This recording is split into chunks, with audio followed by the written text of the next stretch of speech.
Hey everyone, welcome to Tuesday's episode of Casual Watch Talk Live. And this one is going to be an interesting show all about our watch regrets from last year. But before we dive into that, and let us know in the comments as well. I've already starred a couple that have been sent through. So cheers for those. If you've got any watch regrets from last year, let us know in the comments and we'll read them out. But before I do that, let's introduce the panel and do a wristwatch check. So Patrick, pocket watch time. What are you wearing? I'm doing the Black Bay 58 Sterling today. Ooh. So on a lusciously beautiful Vanguard strap. So just a great little everyday watch. Probably the watch I wore the most last year because it's just so perfect for every day. So it's a great little watch. Definitely highly recommended.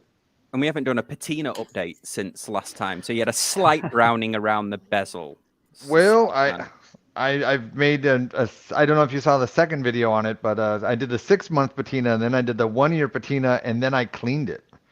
So I brought out the Tarnex and actually turned it all silver again. And it's starting to sort of lightly patina again, but right now it's a little bit more even than it was the first time. Because the first time, it's kind of it patinaed wherever my dirty fingerprints had been. So it's a little prettier this time. Yeah, wow. Okay. I don't know whether I would have gone straight in with there's this thing in the UK called Silvo, which I think is a little bit more forgiving. What I would worry about taking the coating off. But hello, Mark. In the comments for a change, he was on the panel on Sunday. And then, hey, Kevin, thank you for joining us. Todd, what are you wearing? Well, the main thing I'm wearing today is, let's try out with the new camera. Yes. Look at that. Ooh. Maybe. Is it going to focus? There it is. There we go. Ooh. Yeah, this is this is a Seiko Belmatic from 1976, and I lost it. And then working on the new camera, folks. Here we go. Somewhere in there. I had it for a moment. Camera's too smart for me. But yeah, this was restored by a friend of mine, and it's on a new old stock Seiko bracelet, and it's a lot of fun. Alarm. So those of you who don't know what Belmatic is, it has an alarm function. Yeah. And so it works beautifully. Yeah, and that's how Larry at Uncle Seiko got started, didn't he? With his passion for Seiko was with those Belmatic. I think he inherited one, and then he started collecting them, and that's how. So anybody who's got a Uncle Seiko strap or Uncle straps, as they're known now, that's how they all started. Was the mighty Seiko Belmatic. Yeah. Got a couple more. Hey, Chris. Good evening, Chris. If you want to dive on at any time, feel free. We would love to see you on. I know you've got a lot of other stuff on, but if you feel the urge, by all means, pop on. Links in the chat. Steve, welcome. What are you wearing? Yeah. So today, I've got a. I don't know if you can see this here, but this is a lip diver that I bought. It's basically new old stock condition from the probably late 70s, early 80s. And this is not one of my watch regrets. I did buy this in 2022. It's not a regret for me. I love wearing this thing. It's super cool. I think Lip is a really cool brand that not a lot of people know much about or care about. And so, I've always wanted a brand from them. And so I found this one for sale on all places, Instagram, and just happened to make a deal on it, and glad to own it. I would have, if you'd shown me that, I would have sworn that was one of the new ones, because they make an almost identical one still to this day, and they're a really good price as well. I think they do a lot of them. They do in quartz and mechanical, and they're very famous one. Their Mach one, which is the one with the crazy little buttons on it, right? Yeah, which actually. Maybe? I bet Patrick would like, considering that he likes the Bell and Ross, because they're a similar design aesthetic. But that was, I had a book, The 50 Watches That Changed the World, and the Lip was on there. So, but anyway, I think that's the most famous model, maybe. Yeah, and they still to this day make it, even though I think it's from the 70s. They're actually really interesting. The French, I think, they're a really interesting brand. Definitely check them out. They've got some great prices on there. They do a compressor. I've been really interested about getting one in for review. Maybe I should just do it. I'm wearing my Seiko speed timer, and I've actually put it on a second shout out for Uncle Seiko, but I've got it on my razor wire strap. I love this bracelet. It's a 20 mil on a 21. He doesn't make a 21 millimeter, but I'm hoping that I can do a pressure campaign so he'll make a integrated razor wire for this speed timer, because these are just the most flexible, awesome to wear bracelets ever. Yeah, the that's nice. razor wire from Uncle Seiko. Huge fan of that.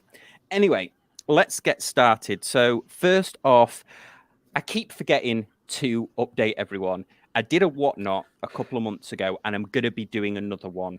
I'm going to be doing one on Sunday after the live stream on Sunday, and it's going to be all watch accessories, a lot of stuff from Man Cave Leather, a few other straps that I've got. So it'll all be, in that affordable range. I might throw a watch or two in there, but I actually haven't really got a lot. I got rid of some before Christmas, but I'll be doing watch straps. So I'll put a little promo on here. And so same as last time, it'll be on Whatnot on the app, and you can bid on stuff. I'll update people as the week goes on, but I'm going to put a date, because I keep forgetting to do it, and a Whatnot on this Sunday. So, okay, let's go into watch regrets after all our little plugs there. First off, I believe this is one of yours, Patrick. This is a Formex, and this is your first of your regrets from last year. Well, there's a story with this watch. So the idea is, one, I haven't gotten it yet. It's not the classic regret of, oh, I missed it, because it's a limited edition of, I think, 88. But I bought the one that's on the right. So that's the 41 millimeter, or it's the forged carbon case with the meteorite dial. And it's going to be my first forged carbon watch, and that's kind of what caught my attention on it. Not to mention just the really nice price point of Formex. And when I was at the Watch Time event, I got to feel it, and I got to feel their clasp. Their clasp is just amazing. But here's where the regret comes in. So another watch came up, which I probably would have bought if I didn't buy this watch first. Oh, and okay. so the question is, did I make the right choice? And I don't know yet, because I haven't gotten this watch to see if I truly love it.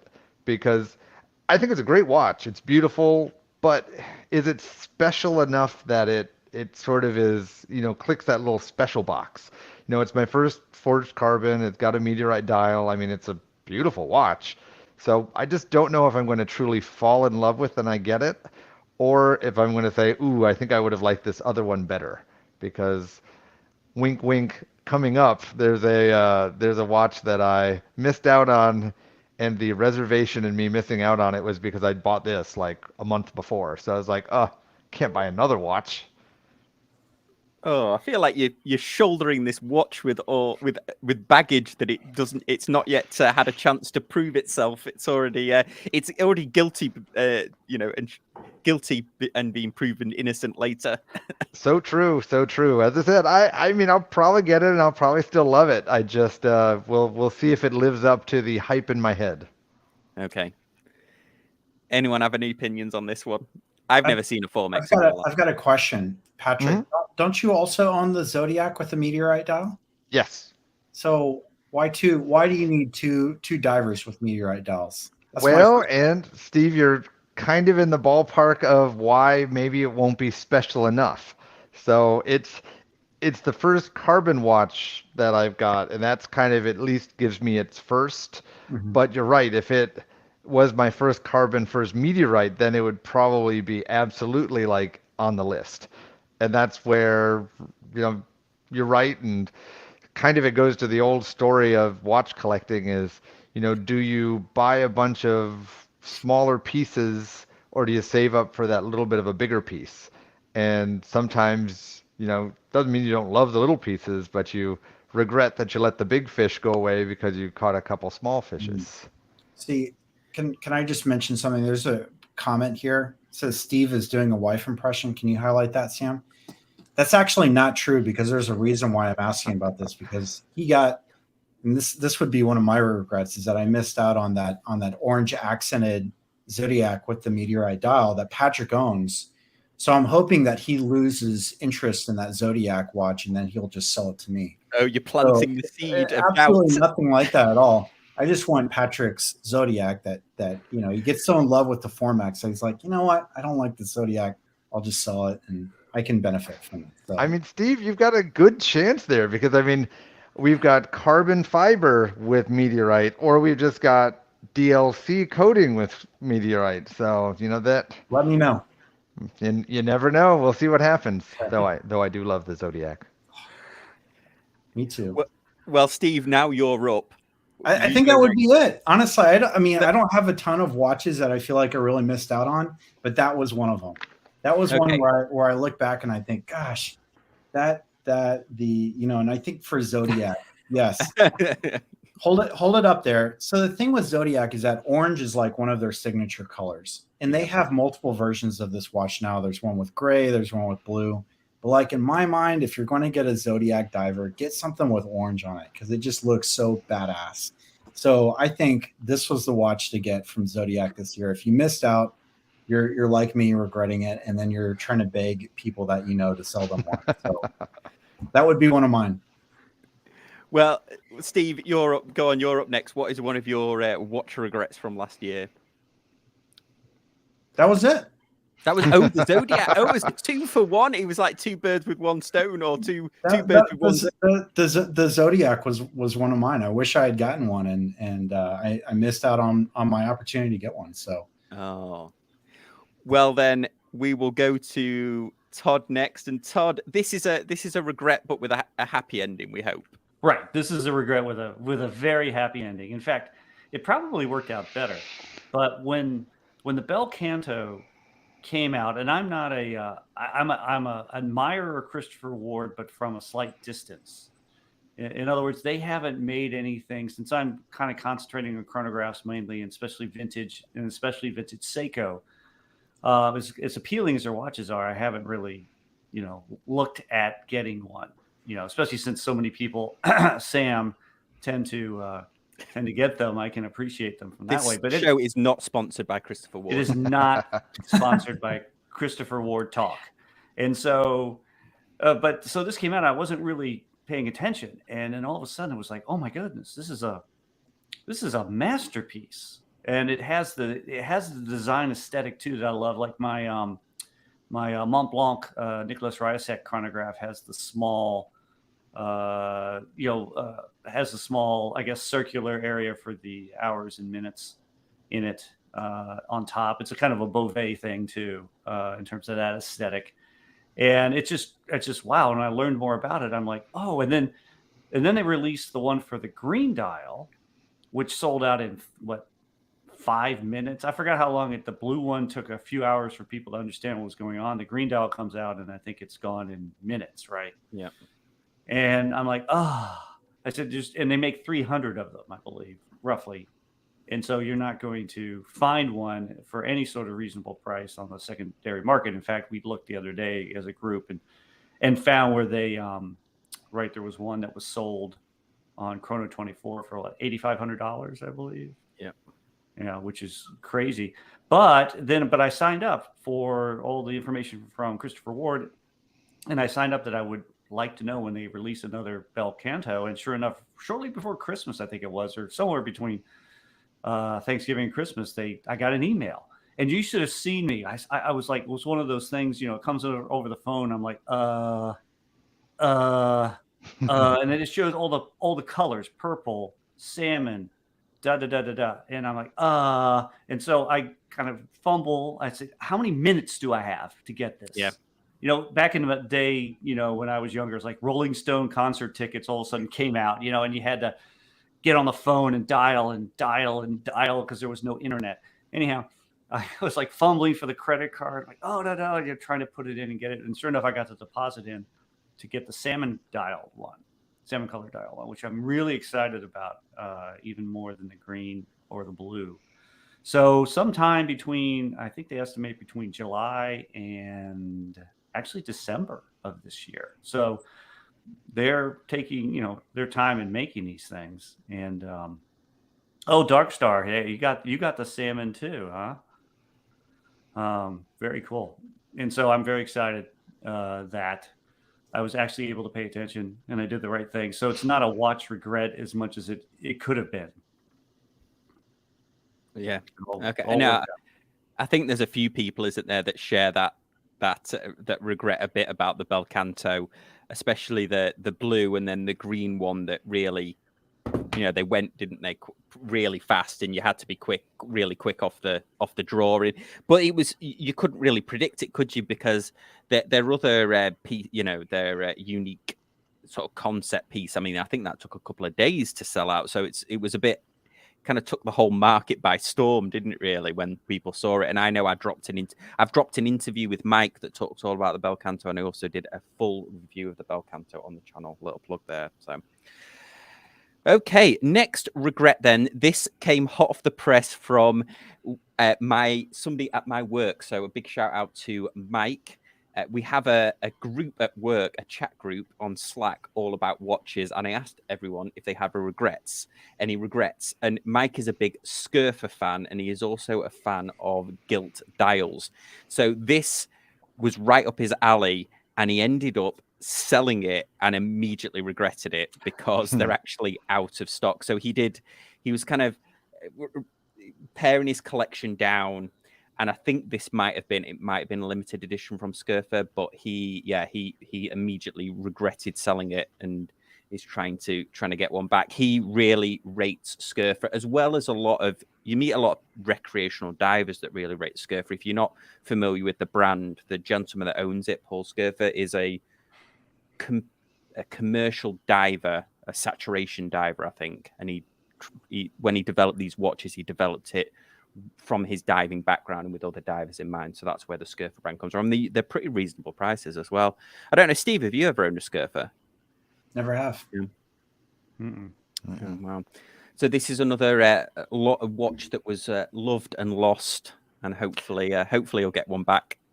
Now, why did he sell it, though? I don't understand. I don't know. I actually asked, but you don't. Sometimes these things are a little painful, aren't they? But I think he was selling a number of watches to kind of consolidate his collection. He actually makes his own watches as well. He's a big watch modder, so he has this. He has a vintage Seamaster as well. He actually wears this one, but sorry. Yeah, I think he's consolidating his collection. I think we lost your mic, Sam. Oh, sorry. Yeah. It's back. Oh, sorry, everyone. Okay, next one up here. This is one of mine. Boy, this was I was thinking about watch regrets. I was thinking, I don't really know if I have any from last year, but this was a big regret. So I'm a huge fan of G-Shock. I've had multiple G-Shocks. I've had big G-Shocks. I've had the modest size ones. I think the biggest, I've had like the Rangeman and other stuff, which is big. And I've always wanted a Frogman. But from the photos, and I know people that had them, the current Frogmen they're massive. They're supposed to go over wetsuits, even though there's plenty of other dive watches that are over 200 meters that are wearable, but that's beside the point. Anyway, they bought this 30th anniversary one out. So even though it's the 40th anniversary of G-Shock this year, this is the 30th anniversary of this model of this wasn't the first Frogman, but this was this particular model, and they bought it out, and it looks the business. Like in these photos, it looks awesome. It's got the gold accents. It's a smaller case size. They tried to keep it more in line with the original one that it was based off, and I was all over this. I don't know if it's got a picture on Hodinky. I've got a full review on this, all of the reasons why it looked cool, where when you put the backlight on, this little frog appeared. And when I received it, not only did it not look totally right on my wrist, but I could have lived with it, to be honest. It was so illegible that here the LCD looks like it's bright and you can see it. In real life, it is not bright. You look at it and you're struggling to adjust your eyes. The contrast between this green backing on the LCD and then the numbers, the telling the numbered part, you couldn't tell the difference in that. And then when you actually fire the old backlight on to see it better, this frog completely obscures it. So all you can see is the frog. You can't adjust your eyes between the bright red of the frog between and then the numbers. So I was like, I cannot live with this. So even though this is limited edition and it probably would have made business sense to keep hold of it because I think they've sold out now. I just knew I couldn't live with it, and it was like $660 or something on Hodinkee. And well, I take a breath. The other thing as well, which kind of set it off on a bit of a funny turn with me, was that Casio decided to do a lottery. So you had to sign up to the lottery, you had to add it to your basket, and then pay for it. And then they would do a lottery draw, and then if yours came up, they would send you the watch, and then they would charge you credit card with it. So they did that. There was a hold on my card, and then I got an email the next day saying, "I'm sorry, you've not been one of the lucky ones that's got this watch." But then that same day they were available on Hodinkee, so I just bought it from Hodinkee. I was like, what are they playing at? So yeah, my first Frogman, and I couldn't have been. It's the only G-Shock I've ever been completely disappointed with. It very rarely it happens, but all of my thoughts are in that video on the YouTube channel. But yeah, totally disappointed with this G-Shock. But there you go. I've purged myself there. I feel cleansed. I don't know, Steve or anyone, have you ever tried the Frogman on? Have you seen one? No. I would wear one only if Casio changed the name to the Cassie Croak, because they already have the Cassie Oak. Yeah, it'd have to be the Cassie Croak for me to. all the metal version. Oh, that red frog in the middle though, that is a no bueno. I couldn't do that. Yeah, and then a couple of people have mentioned in the comments, "Oh, this is a collector's piece." It's like, come on, it's not like a fine set of china, is it? It's a G-Shock. You can collect them, but there has to be some usability to it. It's not an art piece that is, it's a G-Shock at the end of the day. Its core purpose is this entire titanium inner monoblock case that it's in is there to maintain that LCD so it doesn't crack and you can read the time. And you just couldn't read the time. It's one core thing that it has to do, tell the time. It was very hard to do it with their.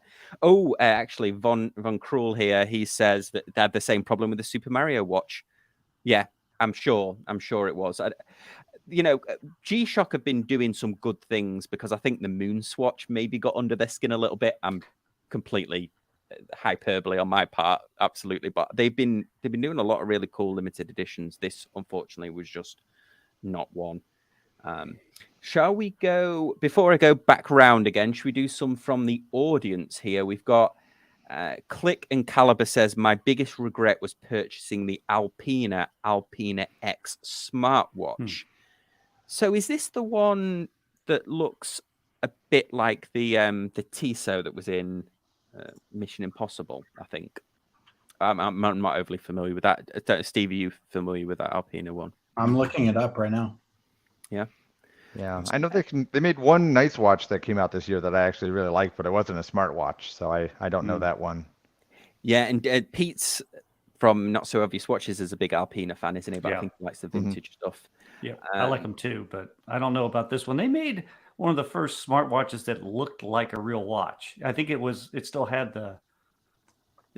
the basic mechanism in it, but also had a smartwatch module at one point. That was a while ago, though. I don't know if that's anything like what he's talking about. Let's have a look. Let me pull it up, seeing that we've got access to the interwebs here. Interwebs. So here we go. Oh, did I do a survey? I might have done a survey, or I might have bought it. Let's go back. It's not showing me. So here we go, Alpina. Okay. It's not showing up for some reason. Okay. Maybe it's under the Alpina, the first category. No. Oh, here. Yep. Just buy one, Sam. Come on. I know. I should do it just for the sake of it, and then it'll be an instant watch regret. Yeah. I for some reason it's not showing up on there. I don't know if they've discontinued it. But anyway, next one we have. Does anyone have any regrets for falling for the Moon Swatch hype? I didn't fall for the Moon Swatch. No, I didn't buy one.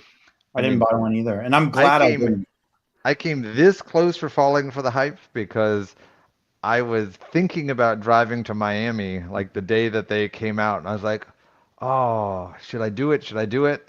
And I'm so glad that I didn't because that's when that first day opened up and every store shut their door 5 minutes after they opened, and I would have driven 4 hours to have a door smashed in my face. So then I would have fallen for it. But I was lucky enough that when I was in New York, I just walked into the Swatch store and they had the pink and the yellow, and pink, no thanks, but yellow, I was like, it's like my second favorite. So I said, yeah. So actually, I like my moon swatch. Yeah. Next, I might get one if I can do that. Oh, I'm sorry, Sam. No. No, because I'm not too far from. If I get up to New York City, I used to get up there occasionally. I'm not that far away, but I wouldn't mind if I'm walking down there and they have some in the window. That's one of those kind of impulse buys. If they had one that like you said, the one that I'd like to get the Mars one. Yeah, because, the Mars one sold before me. Some lady got the last one right in front of me, and I was like, oh. Oh, you've got a cheeky regret in here. You got a cheeky half a regret of not getting the Mars one. Well, if I hadn't gone to a certain purse store with my wife before we went to the Swatch store, so this is what happens. That's okay. Curse you, Louis Vuitton. So here's actually a serious one. So JR put biggest watch regret for 2022 has been buying a Vostok in January 2022. Oh boy, this Vostok Amphibia is a cool watch with Russian Soviet vibes. March 2022 looks like I'll never be able to wear that watch again. Definitely a serious one there. Okay, and then I think, keep them coming, guys, and we will read them out as we go. So let's just hide that one. Let's get back to the panel, and next up we have, here's another one from our group. This is Sam. So this is another Sam from Manchester. He says his biggest regret was this Havana Salmon dial watch. And apparently his regret was that he just procrastinated on it. They were a limited edition and he loved the look of the watch. It looks like it's Mecha Quartz. I'm not familiar with this brand. Is anybody, I think it might be a Microbrand. Has anybody heard of this brand before? No. I've seen it. I've seen that dial. I've seen that watch. Okay. Never seen one in person before, but gosh, there sure are a lot of people in the collector community who are interested by this brand, and that seems like a lot of 40s and 50s inspired chronographs from what I can see. Yeah. Yes. Yeah. No. So it looks like a Ming a little bit too. Yeah, with the way that the Romans are, and just the way the dial laid out, the that Malan Furlani brand. I can never say that brand proper, but they make that small chronograph. That there it is. Mark Wheeler said Furlan Mari. I think it kind of looks like that one. So it's like the new brew, the current hyped Microbrand. Next up, then we're back around, and here we go, Patrick. This is one of yours. Oh, here comes the hate. I love it. So, Pete, I see you in the chat, and Pete is my only brother from another mother who likes this watch too. But I heard about this watch about a week before it released, and I was like, that watch is so ugly that it's beautiful. And I put my little email in there, and I got the invite to buy it pre-sale, and I was hovering over that finger. I got permission from the wife so she wouldn't kill me. And I just said, okay, I'll think about it. And of course, when I went back onto the website, it sold out. And I think only this version, because they made a normal version, they made a chronograph version, and then they made a 3-pack. So I guess you could buy a 3-pack and get this, but it definitely seems to be the most popular of the 3. But I just think that it's ceramic, and obviously I like weird materials, but the bezel and the colored bezel and the silly hands, but the somewhat fun hands, I just think it's a fun little watch. And I said if I didn't buy the Formex, I would have 100% pushed the button. But I had I bought too many watches in the last 2 months, so I need to behave. Yeah, absolutely. Yeah, Happy New Year, Bobby. Thanks for saying that. Yeah, I'm not feeling this watch. To me, this, I think I was joking, says it looks like a New Kids on the Block limited edition Bell and Ross, or like a Saved by the Bell. It's just got that weird 90s vibe that just makes me feel uncomfortable. Such a weird combination too, because you think of Bell and Ross as like military, utilitarian, and then you have this real whimsical dial. It's just all over the place. But I guess whatever floats your boat. Mm-hmm. Yeah, I'm not feeling it. But that's the good thing with watches. There's so many, and if everybody bought the same watch, it would be a bit boring. It's James Duffy says, I regret not insuring a few watches that were lost in transit to a YouTuber. It wasn't me. Ooh, yeah, I insure everything. I make sure everything's insured when I send it, because you don't want to, unfortunately, especially with porch pirates and things like that. Yeah, it doesn't bear thinking about. Okay, next one up here is actually, we've got some photos as well coming in, haven't we? So I'll do one and then we'll quickly look at some photos. This is from Justin, who's in one of our watch groups. His big regret was not picking up this Oris World Timer watch, which I forget the name of it now. But yeah, he apparently it was a limited edition, the Holstein edition, and he regrets not picking it up. But I wasn't. This didn't come up on my radar. Does anyone remember this being released? No, not really. It's an interesting, pusher placement. Yeah. I mean, I like it a lot. Just looking at it. Gosh, it really reminds me of the Oris watches, like from the 90s. I guess that's really what they're going for. It's very that style of like 1990s Oris to me. But that's all coming back in style. So, what's the price? It is. Just have a look here. It was, I should say, because it sounds like it was sold out at 4,300. Oof. That's a lot for an Oris. Yeah. But it's nice. I like it. Let's go next one up here. Let me find one that isn't mine. Actually, I think the rest are mine. But anyway, we'll go through them and then we'll look at the photos. So one of my regrets here was, and this was a big regret of mine, I procrastinated about going to the Wind Up Watch Fair in New York, and I could have got there. It's a 2.5-hour flight from where I live to get to New York, and I procrastinated about it too long. And I should have gone. I should have just done it, because there was loads of people that watch the channel was on there. Jason from watchrolling.com that used to join us on the live stream was there. Patrick, I would have got to have met you in person. And yeah, I should have done it. I was procrastinating too long. I could have seen Mike at Christopher Ward, a bunch of people. And yeah, I really regret not going. So Patrick, if you want to rub it in a little bit, feel free.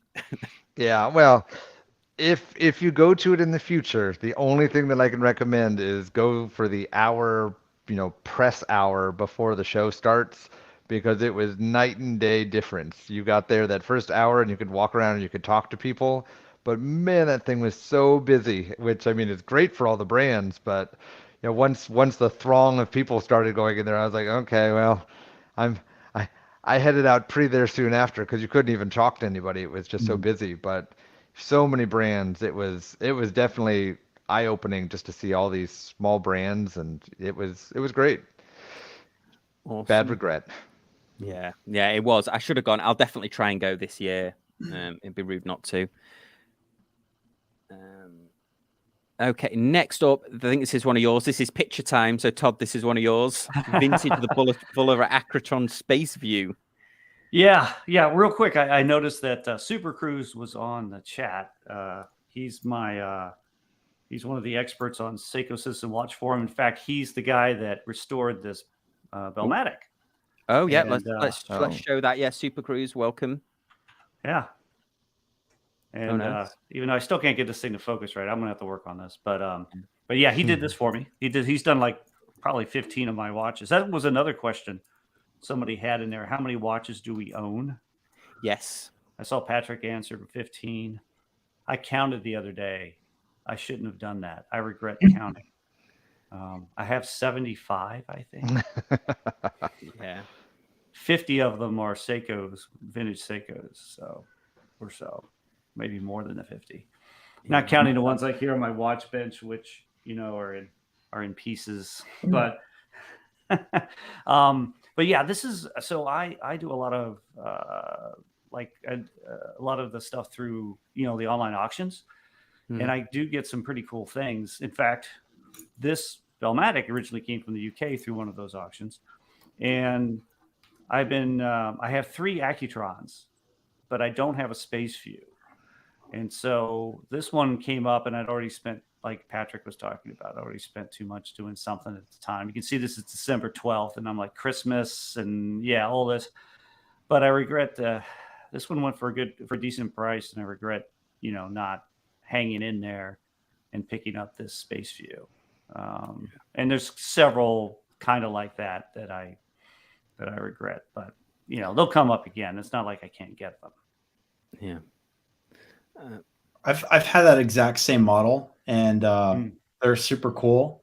I would encourage anyone who wants to get one to buy one, but make sure you have someone who can work on them, which is a big challenge with the Accutrons. I got it fixed and for me, and then I immediately sold it. And the reason why is that it has kind of a high pitched hum. Mm-hmm. And no matter what I did, no matter where I had it in the house, I could always hear that hum. And it just bugged the hell out of me. And I was like, I just could not get over that. Yeah. So I had one and I sold it. Awesome. Yeah. Chris, welcome. Watch Chris. Thank you for joining us. How's it going? All good, all good. Do you have a watch regret from last year, or do you need any time to think of one? I have plenty of watch regrets. I think one of the only watch regrets that I had was selling.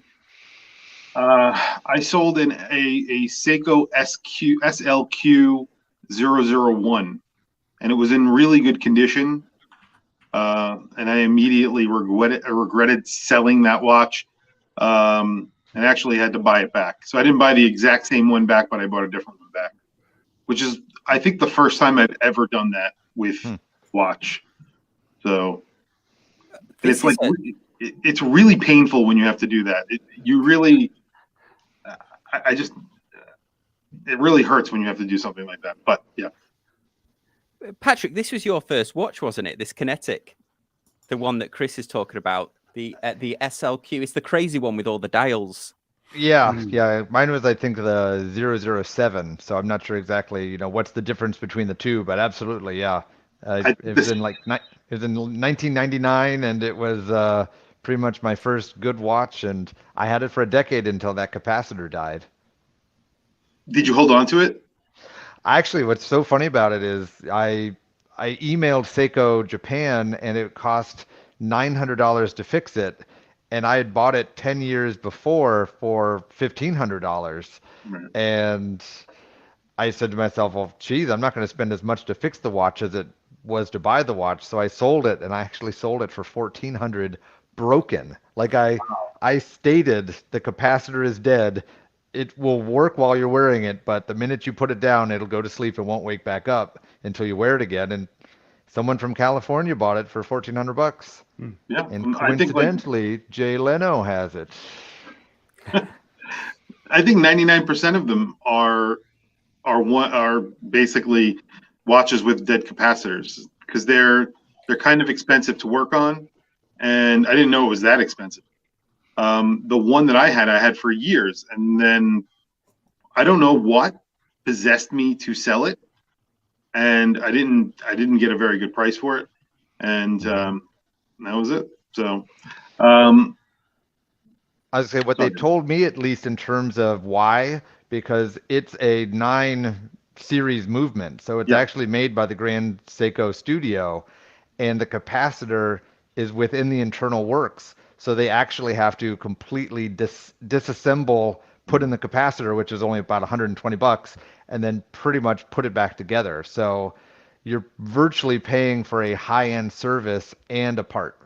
Yeah, but it's a 9T, right? Is that what it is? Yeah, I think 9T. The 9T is like, It's a beautiful kinetic. When you see it, you wouldn't immediately recognize it as a quartz movement, but it's beautiful because of the rotor. It's decorated. It's beautiful. Yeah, so this one's more round, whereas Patrick, yours was more kind of like tubular shaped, was it? Or it kind of it was a little bit more around the- angular, and it had a bit more of an integrated kind of bracelet.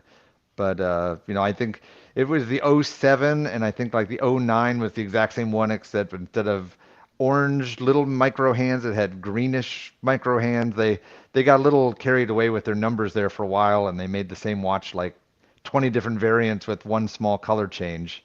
But yeah, really great watch. Oh, yeah, awesome. Yeah, that does sound like a regret, especially considering they seem to be quite hard to find afterwards, after the fact. Yeah. Next up for me was this came and went and nobody knew about it because Christopher Ward emailed it last week, I think it was, and they immediately sold out. And this was a special edition of the C60 300 chronograph, and it looks the absolute business. It's got a grey gradient dial, a gunmetal finished light catcher case, and then the bezel to go with it.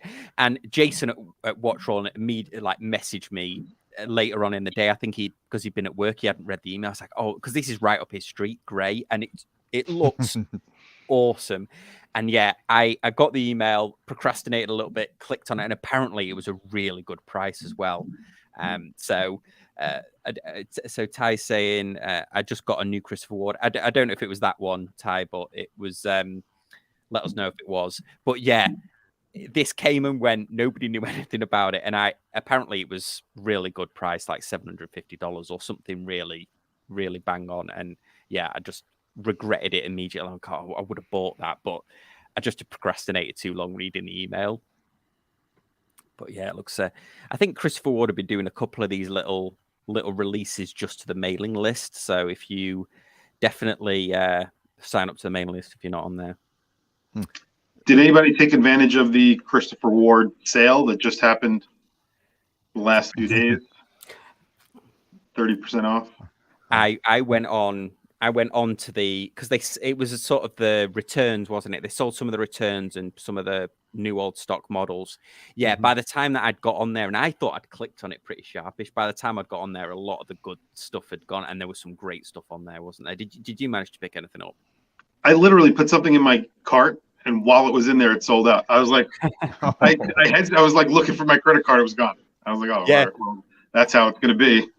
I did the green dial GMT, the Sealander GMT with the green dial. Yeah, as soon as I went add to basket, it had gone straight away. I mean, it's strange because last year, the sale, they had way more in the sale, and the prices were even better. They were like, certain things were like 50% off and more. And this year it was 30% off only, and things sold out so much quicker. I think Christopher Ward, this has been a huge year for them. Yeah. Just recognition wise, people have really taken notice. They've been doing some cool things, so obviously, and I guess a lot more people, because of the Belcanto, are on their mailing list. So they send out an email to anybody on their mailing list letting them know that they have a sale. And it's a pre-sale for anybody that's on their mailing list. And then it goes wide to anybody else who's just happening to, stop on their website. So pretty amazing how fast everything sold. And the prices were good, but not as good as they were last year. Yeah, and they do a really good job of explaining like the watches, like they're nearly new or they're new. And somebody's mentioned Super Cruise said that they do custom bespoke watches with military insignia or other ones on. That's where you'll find those. If they have any leftover ones, they sell them on there. So you'll find ones with the custom dials on there if they've got any left over. Mark Wheeler said, he actually, I think he picked up a couple of Christopher Wards because he was letting us know in the WhatsApp group that he'd managed to snag a couple of Christopher Wards in that sale. You had to be super quick. So Patrick, we'll go to you next, and this is it looks like a pocket watch, is it? Oh, it is. So this is probably actually my only true regret. As I said, if I really wanted to get the Bell and Ross, I probably could have talked myself into it. But this watch, which is kind of funny because I couldn't actually find a picture of the watch when it was being sold. This was someone now selling the watch that had sold twice. So, but this year, this particular movement of a pocket watch is what they call the bridge grade of the Waltham company. It's the highest grade they make in the 12 size movement, which is kind of my favorite size because it's not too small, it's not too big. It says the porridge is just right. Now, the part that was funny about this one was the person who was originally selling this movement took the crappiest photos you've ever seen.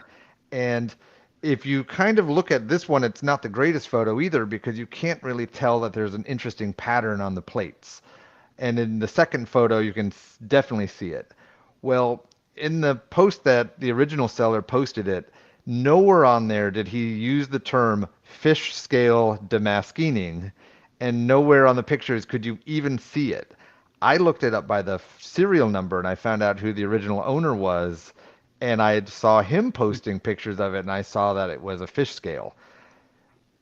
So that's Nerd point here, but there's probably about 1,500 of these watches made, but there's only about 20 that were made with that fish scale pattern.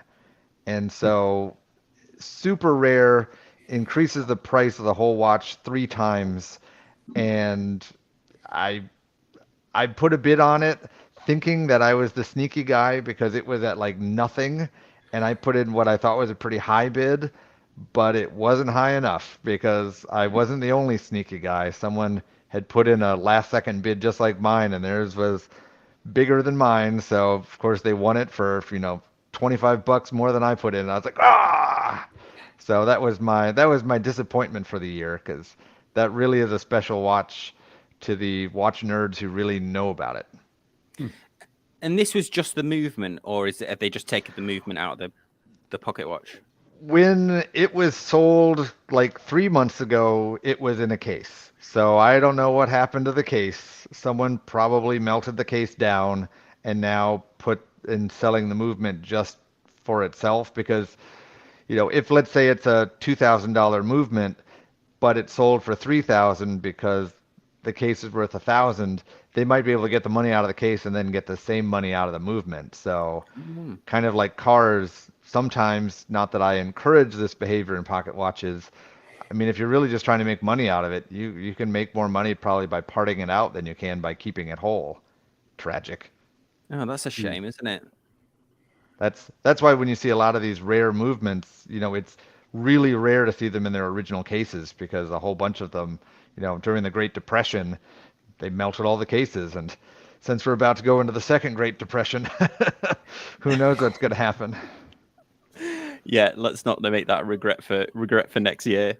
So Ty in the comments had got back to us and said he did actually manage to snag that Christopher Ward with the gunmetal case. Wow. Yeah, I bet you I'd love to see a photo of that because you can only see the stock images. Okay. Steve, did you have another watch regret? We did yours about the Zodiac. Did you have another one that you wanted to go over? Yeah, and I'll post it. I posted it here in the private chat, so you can pull it up if you want to. But yeah, so I bought a watch that I've been lusting after for many years, and it's a Caravel, which is a sub brand of Bulova. It's a Caravel Sea Hunter from the 1960s, and I got this thing. I know you guys are probably not big fans of it, but it's kind of a vintage style diver with these sort of shovel hands on it. I don't know if you guys are fans of the shovel hands or not, but this is not my watch, by the way. I've always wanted these. I think they're super cool. They're hard to find. It looks a lot like a kind of a poor man's Explorer. But when I got it, I soon realized how tiny it is. It's absolutely tiny. I think it's 35 millimeters across with the crown. So it's probably more like around 34 or 33 millimeters. And the lug to lug, it's also like 40 millimeters. I mean, it's just really short. So yeah, that's one of those things that gosh, I wish I had known that it was so tiny, because as soon as I got it, I was like, I'm never going to wear this thing. And I love small watches. You know, I have a lot of 36 millimeter watches, but this was like, it's just a tad bit too small. So I'm going to have to sell it off and get something else. Because that photo, you would easily be fooled into thinking that if that was a 20, you would think, oh, that might be a 20 mil bracelet, and if so, then that's a 38, 39 millimeter watch. If you just saw the photo, I mean, it definitely says 35 mil there, doesn't it, in the description? But the watch looks big from this photo. Yeah, looks big, but it's not. It's a tiny little thing, and I've seen other people selling them before, and I've always wondered, like, why would you sell this watch? It's so cool looking. But that's the reason why. So buyer beware. Yeah. It's funny you mentioned about the hand. Two hunters over the years. Have you had one of these? Two of them. I sold both of them. Because they're so tiny. They're awesome. They're really nice little watches. Really beautiful. Yeah. I got them on one. I got on Whatnot. So. And was it the size that was the deal breaker in the end? No, just that I was able to flip them for more money, so I decided to flip them. I flip a lot of watches, so that's ended up what happened. Yeah. And you always do a good Whatnot. I was watching it on Friday. And was it Friday night or was it Saturday night? Sunday night. Sunday night, yeah. It was thinking of the previous one before. Definitely. And I was just announcing at the start that I'll be doing a Whatnot this Sunday on the channel as well. Those were my watch regrets for the year. But does anyone have? Chris, did you have another watch regret you wanted to go over, or one that you sold, or perhaps something you didn't that went quickly you wanted to buy, like a limited edition? Or I probably should have more regrets when it comes to watches, but it seems like I always jump on everything too quickly and spend way too much money on watches. So I end up I have buyer's remorse a lot. Maybe that's a good one. Is there a watch that you maybe regretted buying, or maybe didn't live up to it? I went over that Frogman, that 30th anniversary Frogman, that once I got it, I was not feeling it. Yeah, I watched your video on that. Yeah, I mean they're awesome watches, but I agree. I agreed with almost every single one of your points. I owned a Mito Ocean Star Tribute, which I loved. So I thought it was a great wearing watch, a good looking watch as well. A lot of polish. I didn't like the polish. Then Hodinkee released the new Mito Ocean Star GMT, and they were the first to collaborate with them on this 40 millimeter version of the Ocean Star GMT. So I thought this was going to be awesome. I was really excited about it. So I immediately bought it. It was, I think, $13 and change or something like that, $1,300, something like that. I got it. I love it, but I don't love it. I don't love the fact that I really like the case. I like the size of it. It's basically an Ocean Star Tribute in a GMT form, but the bracelet on it is just a mesh bracelet. And I when I first got it, I liked it, and now I'm sort of completely over it. And all three of the straps that came with it, they're nice, but they're not a bracelet. And I really wanted something that was very similar to the bracelet that was on that Ocean Star, which I kind of regret selling. However, that's not what I got. So I'm probably going to end up selling. I actually was going to try and sell it. So I think did this sell out, or is it still available? Looks like it's still available. Looks like you can add it to the bag still there. So I'm surprised, actually. I'm surprised it's still available, but at the same time, not surprised. I mean, it's a $1,300 watch, and it's a limited edition of 1,000 pieces. So, I mean, it's a lot of watches. Yeah, I mean, there was a time, wasn't there, Hodinkee could put anything on there, even the Zeniths and stuff like that, and they would sell out sort of straight away. But you managed to snag the John Mayer, didn't you? The latest one that was the hot G-Shock. Yep. I sold that already as well. Todd, we haven't done what I know. We've showed a couple of yours. Was there any others that you've thought of as we went through this? Any other watch regrets from last year, or anything you missed out on? No, other than a few auction things that, like Patrick, if I had only bid a little bit more, I would have got it. But I bought way too many watches. I got the Zenith Rainbow Flyback chronograph. I bought, which was one of the bigger ones. I got, oh goodness, I got another bigger. I just dropped it in my head what I did. I got several vintage Seiko 6139s, 6138s that were in pristine condition from some of my sources I have overseas. Whenever those come up, I'm a buyer of opportunity on those things. So when they come up, I get the message coming in, and I'm like, yep. And then we go back and forth on the price, and then I get it. But yeah, I can't think of anything that. I bought plenty, so I'm okay.